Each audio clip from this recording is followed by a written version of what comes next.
Yo muy sintéticamente les quiero contar cómo fue la reunión en la cual el comité editorial decidió aprobar el libro de Sibila. Me voy a enterar ahora.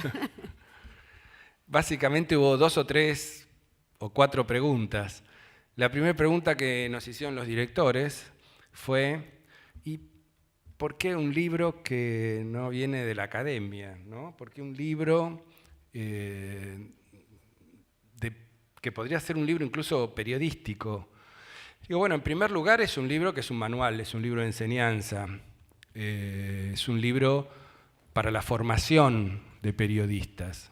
Es un libro además escrito, si bien no está escrito por alguien que tenga una trayectoria académica, es escrito por una autora que es docente en el mundo del periodismo, que no voy a decir que tiene una larga experiencia en el tema que trata, porque a veces, digamos, una larga trayectoria, a veces la larga trayectoria no quiere decir mucho, pero sí que tiene una gran experiencia en estos temas, que los ha desarrollado, que tiene muchos libros publicados, todos con una seriedad y un rigor encomiables.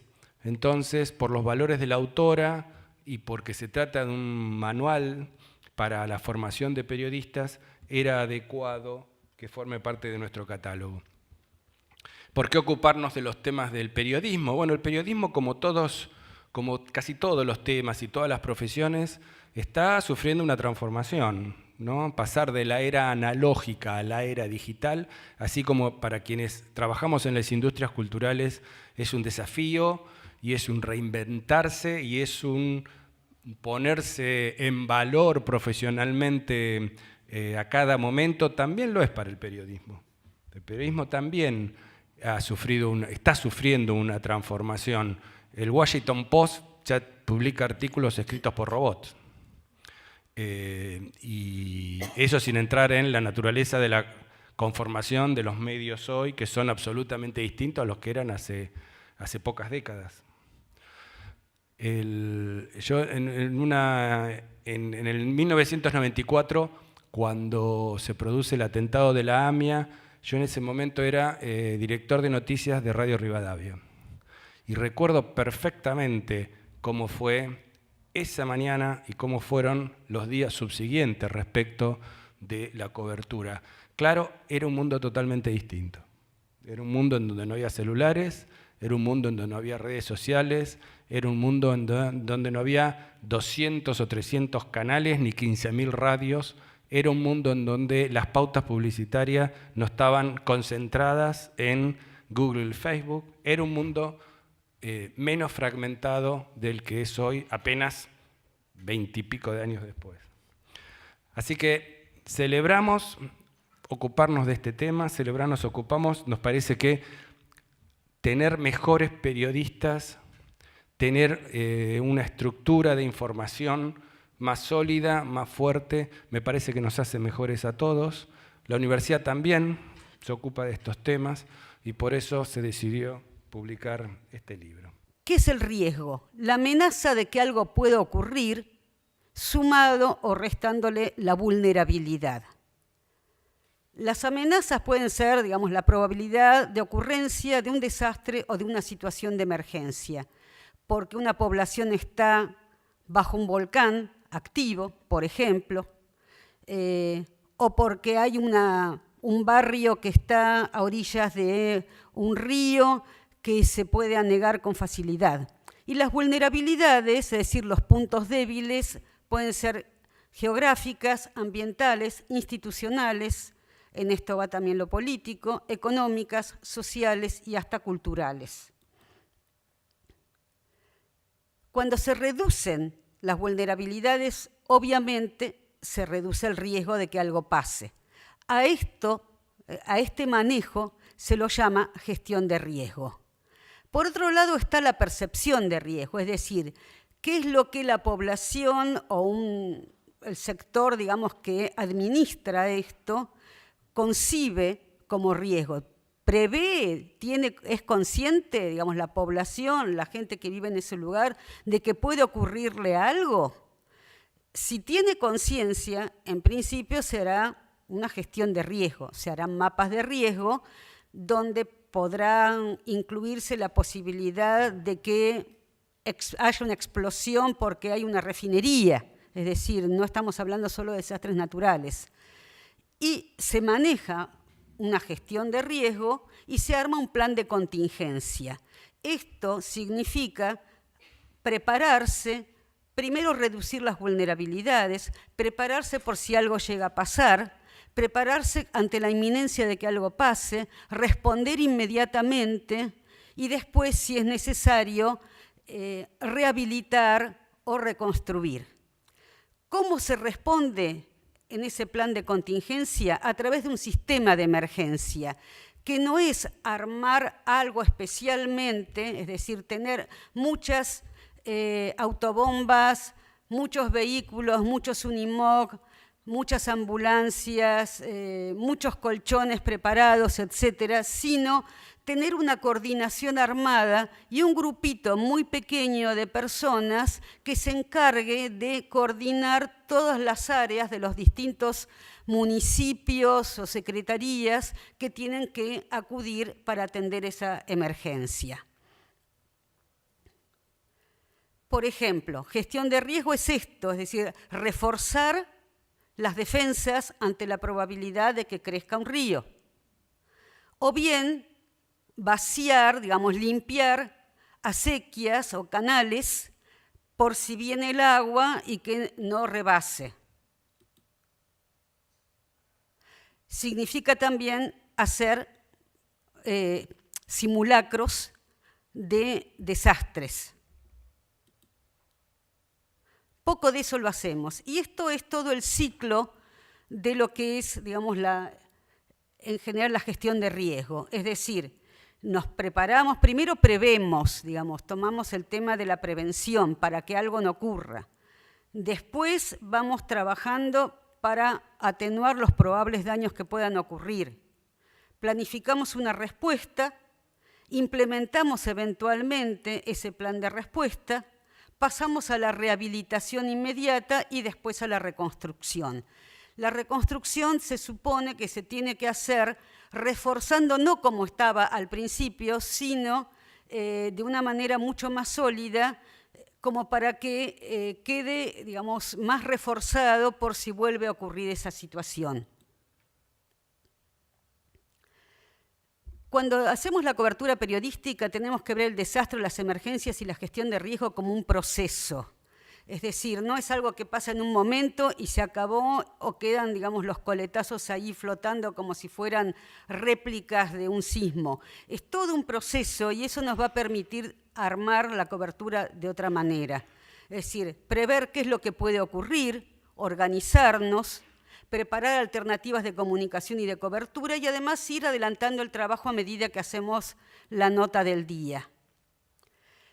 Cuando tenemos una situación de desastre o de emergencia, la información tiene un valor supremo, porque no sabemos qué pasa, ni por qué pasa, si puede pasar, si va a volver a pasar, si se puede agravar, si va a mejorar, cuándo va a mejorar, por qué pasó. Si no sabemos por qué pasó, tampoco sabemos si puede volver a ocurrir. Entonces, la información es enormemente útil. Y eso porque nos salva vidas, porque nos sirve también para atenuar, digamos, achicar el pánico, para evitar accidentes, enfermedades, para reducir la angustia, reducir las pérdidas materiales, también las afectivas, la posibilidad de conflictos sociales. Esto hace que tengamos, bueno, nos va a reafirmar la confianza, va a incrementar la capacidad de recuperación de las personas y acelera también la recuperación social y productiva. Por ese motivo, quienes ejercemos el periodismo tenemos que tener en cuenta esto porque el valor que demos, digamos, tiene un valor supremo lo que estamos dando, lo que estamos informando, lo que estamos comunicando.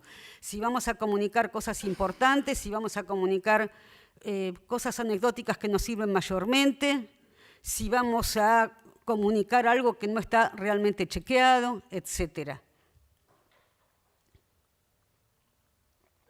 Ahora, ¿quiénes deben informar? ¿Qué es lo que deben informar? ¿A quiénes? ¿A través de quiénes?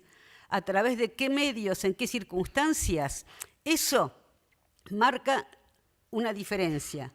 La comunicación del desastre y la cobertura periodística del desastre son dos caras de una misma moneda.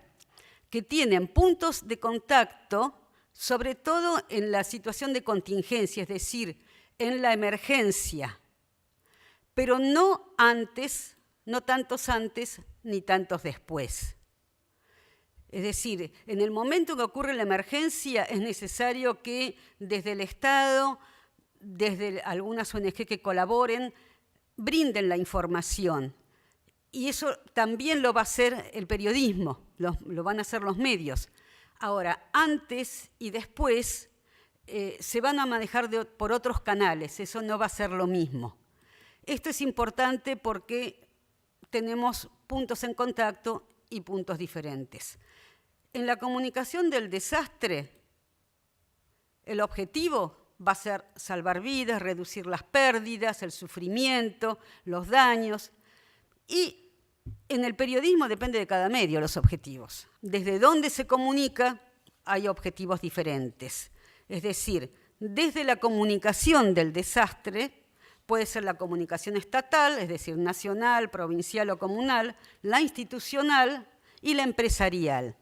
Desde la comunicación empresarial, es decir, puede ser Edesur porque hay un inmenso apagón que dura 4 o 5 días. Entonces, a eso a veces se le llama, digamos, eso es una situación de emergencia que va a trastocar por completo la vida de una comunidad. Es decir, por lo menos de los barrios donde sea ese inmenso apagón, ya los hemos sufrido, Edesur y Edenor. Eventualmente se lo llama comunicación de crisis.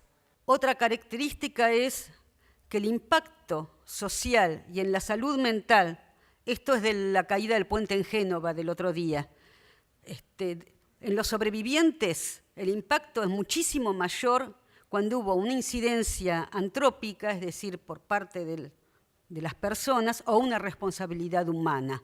Es decir, es más aceptable y duele un poco menos, hay mayor capacidad de resignación, digamos, cuando fue un fenómeno de la naturaleza y se habían tomado todas las precauciones posibles que cuando no se tomaron precauciones. La otra característica es que los desastres no pegan por igual a todo el mundo. En general, golpean con más fuerza a los más pobres. La otra cuestión de las características es que también afecta mucho mayormente a las mujeres y con ellas a los niños, a las niñas, a las personas ancianas y a personas con discapacidad por estar a su cuidado. Esto exige tener una perspectiva de género en la cobertura de los desastres. Es decir, las mujeres van a ser las que abandonen el estudio, las que abandonen la actividad extra que estaban haciendo, si por ejemplo estaban concurriendo a algún taller de teatro, las que resignen su salud, incluso la atención de su salud, las que resignen la compra de calzado nuevo, de otras cosas.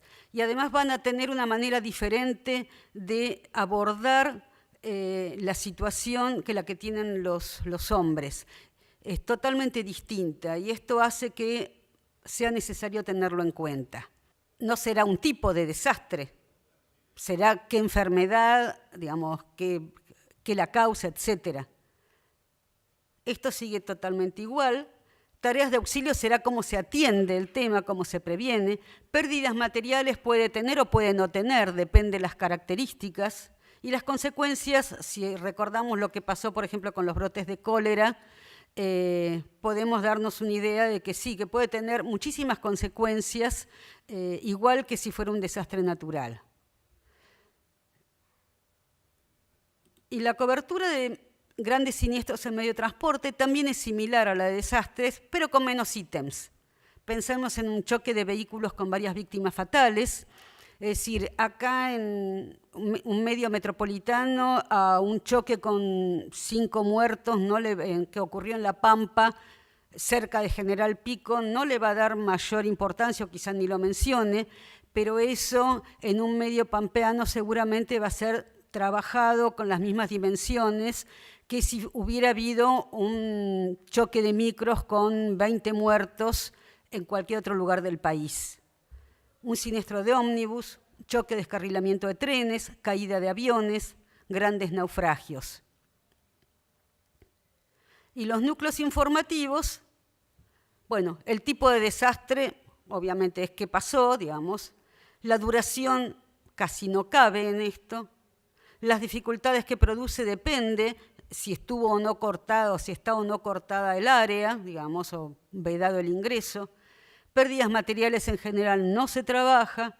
Las consecuencias sociales no suele tenerlas porque está muy acotado, digamos, a quienes les ocurrió. Las ambientales depende, es decir, si es un naufragio de un buque petrolero, sí puede tener consecuencias ambientales muy serias, como pasó con el Exxon Valdez.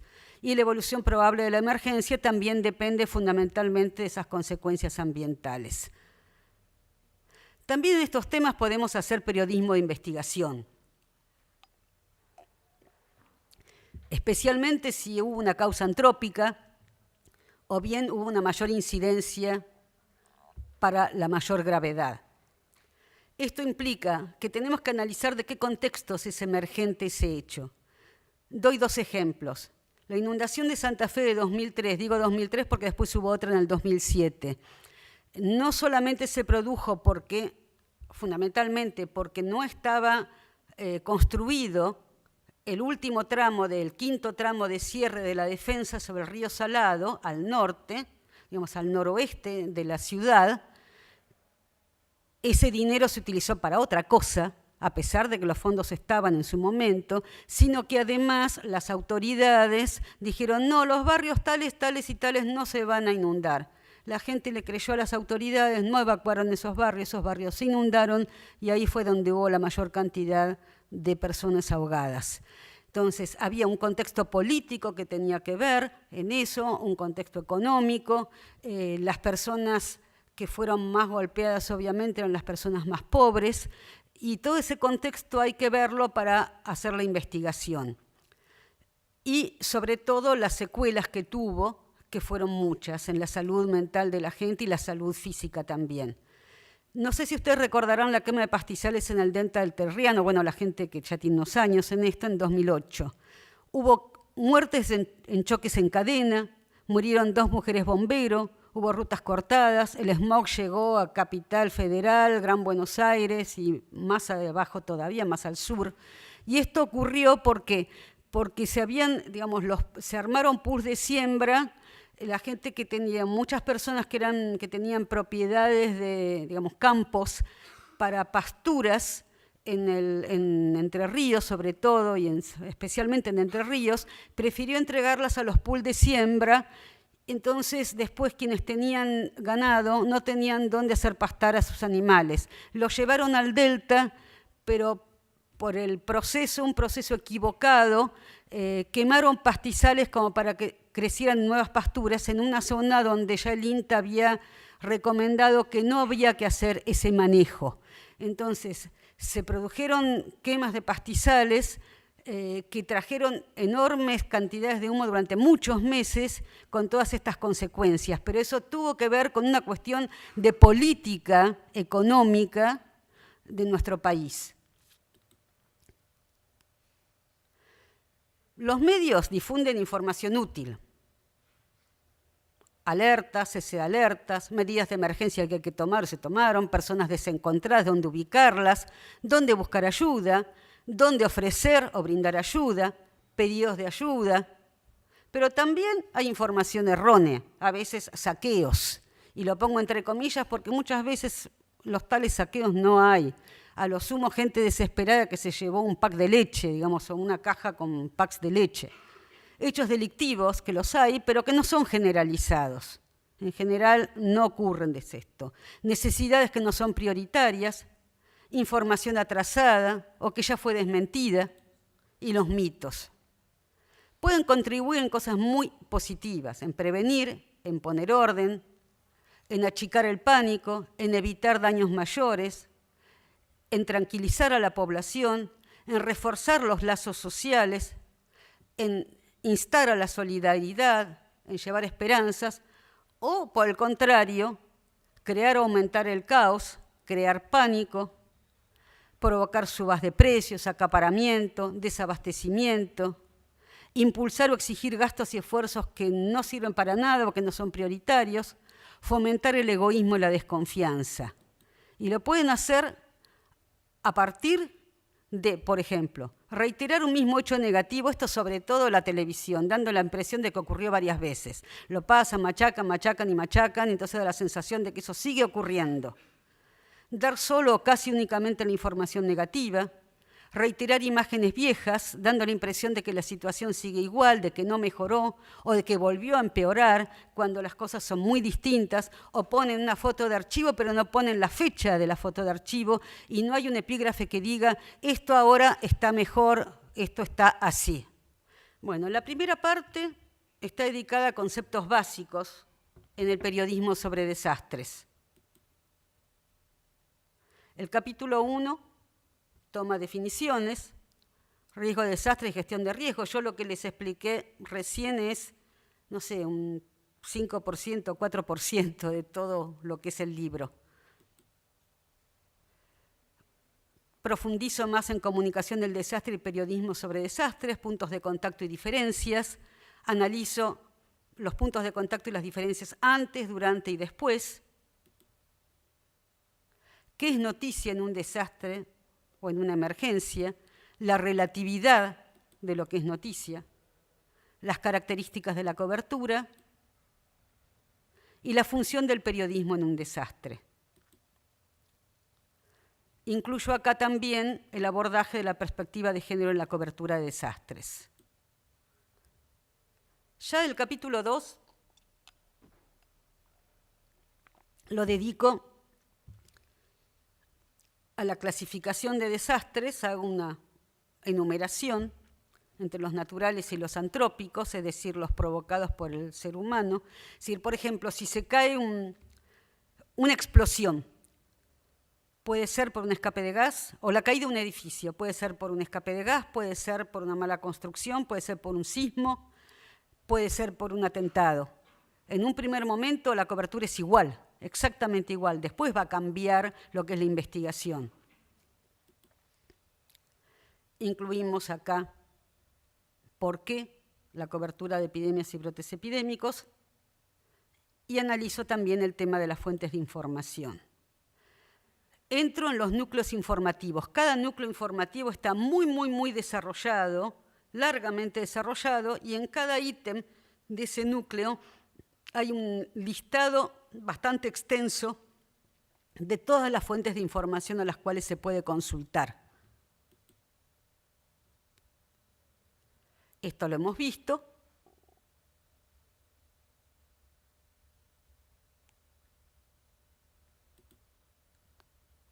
Esto lo trabajo bien en detalle. Y acá están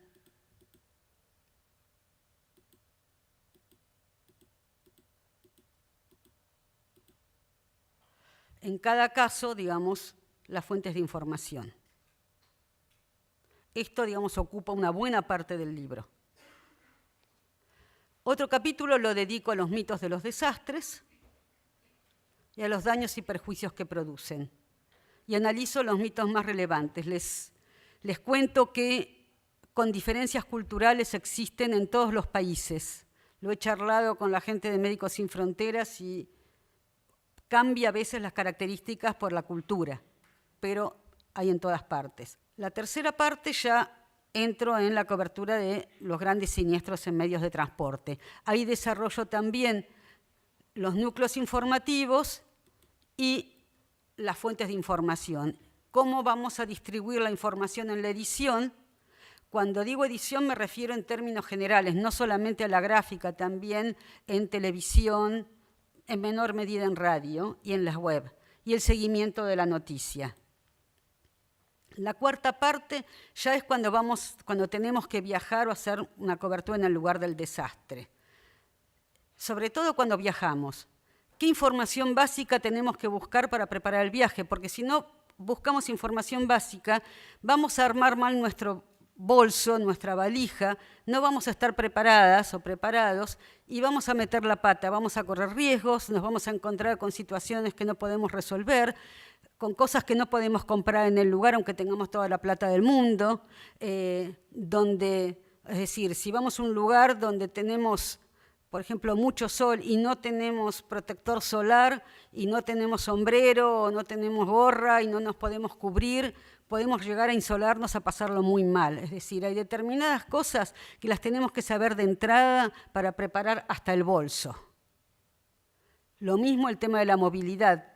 Hay que perder un rato, no hay que salir como si fuera una operación tormenta del desierto, a subirse al primer avión que aparece o primer auto que aparece, sino hay que perder, entre comillas, un rato para poder saber a dónde va una y poder armar una logística previa.